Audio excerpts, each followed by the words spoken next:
True or false? The OU men's basketball team, which we haven't even talked about today, we talk about a lot, but they rock on again last night. They seem to be doing all the right things late in games. Last night they beat Texas A&M, kind of pulled away, decisively in the last minute or so. Will the Sooners be a number 1 seed when the NCAA basketball tournament starts? John? Well, you would think so, because I think Wake has lost 3 out of the last 4. Duke had its worst loss in almost 2 decades last night. And OU last night, they learned something the best way you can learn something. They won, they stunk, and they won. And if you can pull that off, I think they learned last night that they can't just show up.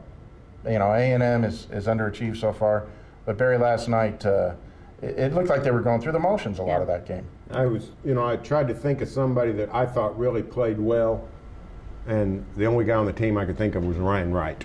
Everybody else I thought played subpar. No, Patillo was excellent the last 5 minutes, but until that I thought he was a no-show. We only played 7 minutes before the last one. Well, I was going to say, he was a no-show. That's because he was a no-show. So you're right, John. They played poorly and won. If they'd lost that game, it would have been an uphill climb to get to number 2. Because if you're not Duke, and you're not UConn, and you're not North Carolina, the climb up the mountain is a lot more difficult. And the best way to be a number 1 seed is get up there and stay. And that's where OU is right now, so they just need to hold serve, and they'll be a number 1 seed. Does the softness of the Big 12, and whether that's real or perceived, this is not a strong year for the conference, does that hurt the Sooners, even if they stay up there, even if they run the table? Yeah. I think if they finish the conference season with none or 1 loss, I don't think you can ignore that if you're the NCAA Tournament Selection Committee, even if they deem the Big 12 to not be very good.